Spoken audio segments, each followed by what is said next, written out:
Bueno, ¿cuáles son los principales riesgos de no concretarse una renegociación del Telecan? Bueno, el peor riesgo es de concertar una mala negociación. Es decir, a cualquier costa firmar un acuerdo en el que la centralidad lo ocupe el déficit comercial de los Estados Unidos, en el que haya una cláusula de caducidad que puede pues realmente evaporar o posponer la evaporación del proceso de integración en 5 años, que las reglas de origen se modifiquen de forma tal que se produzca el automóvil norteamericano más caro del mundo y que no tenga posibilidades de competir en el mercado mundial, que México se vea enfrentado a un problema que no puede resolver porque el papel que juega México, por más que se hable de ventajas competitivas, pues más que de ventajas comparativas con el costo de factor trabajo en condiciones miserables, y que tengamos un proceso en donde la protección de los trabajadores de México la organice el primer ministro de Canadá y no las organizaciones obreras mexicanas. Ese panorama sería el peor, aceptar cualquier cosa con tal de seguir en esa integración. Claro, pero tal parece, maestro Novello, que México insiste en la integración de este tratado con América del Norte y el libre comercio, pese a estos cambios agresivos a las reglas de origen, sobre todo en el sector automotriz que usted menciona. Exacto. ¿Debería insistir o debería...?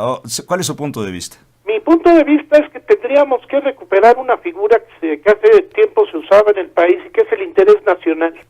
Claro. Los gobiernos gobiernan para la felicidad de los gobernados, no para un grupo de sus gobernados.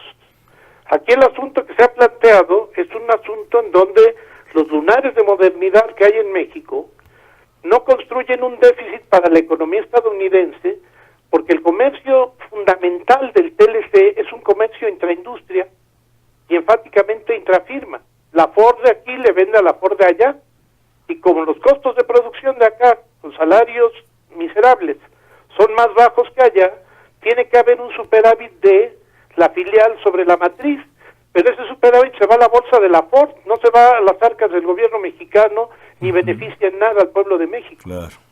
Entonces esta idea de que el déficit lo tiene Estados Unidos con México es parte de esta, digamos, asombrosa ignorancia del presidente de los Estados Unidos.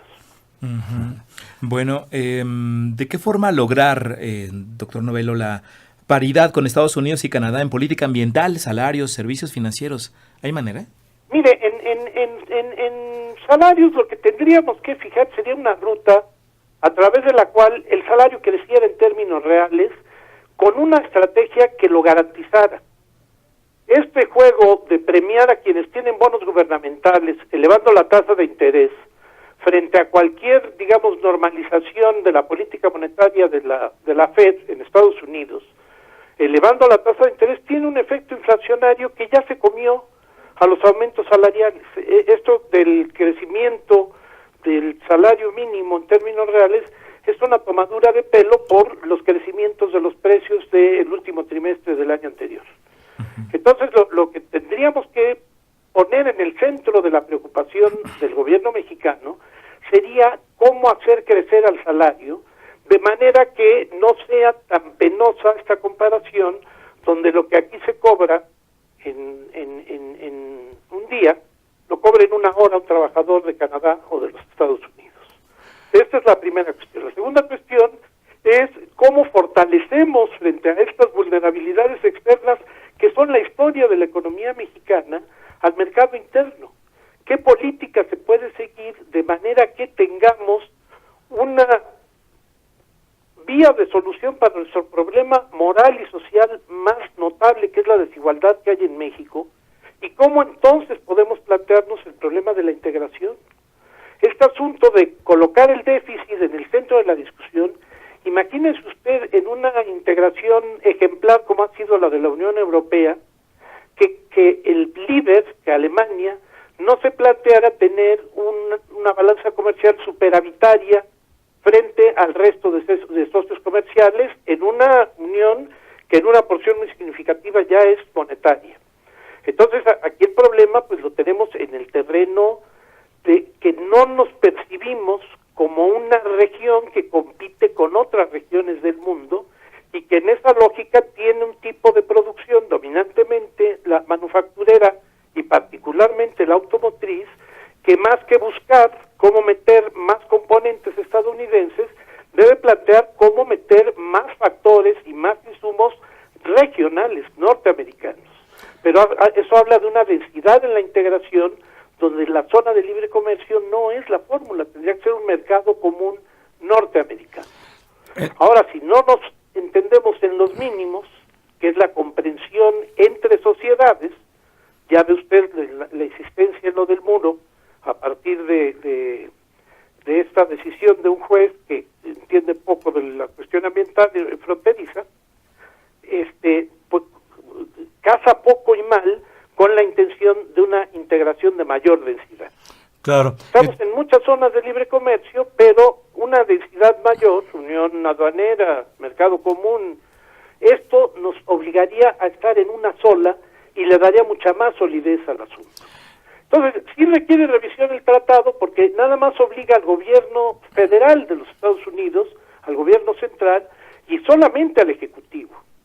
Los gobiernos locales no están obligados. Y para nosotros es ley suprema. El tratado tiene un rango jurídico que está arriba de las constituciones estatales y solamente por debajo de la Constitución General, aunque ya se han violado varios componentes del artículo 27 constitucional con el capítulo 11. En eso requerimos revisión.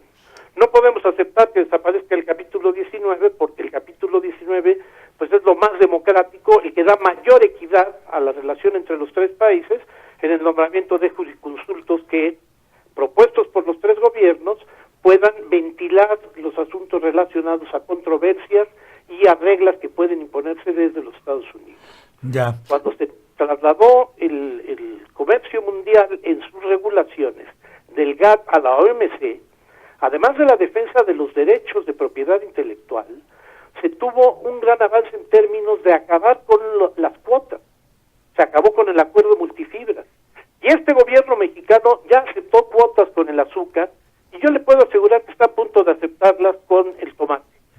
Entonces tenemos un discurso aquí que satisface a la Coparmex porque no hay ninguna representación de otros factores de la producción y nos plantea el problema de que casi cualquier acuerdo que se firme le va a ir bien a este gobierno. ¿Por qué es la posposición y por qué le interesa a los Estados Unidos también posponerlo hasta enero? Bueno, aquí porque puede ser otro el interlocutor, a partir de diciembre, si las tendencias electorales sirven para hablarnos algo del futuro, y allá porque para Trump es una cuestión estratégica que en la elección de noviembre él cuente con facultades para seguir negociando el Ejecutivo los acuerdos internacionales y que el Legislativo los acepte o los rechace, pero no los modifique. Es decir, la vigencia todavía de lo que fue el Fast Track y que se ha ido renovando y que tiene facultades Trump para hacer eso.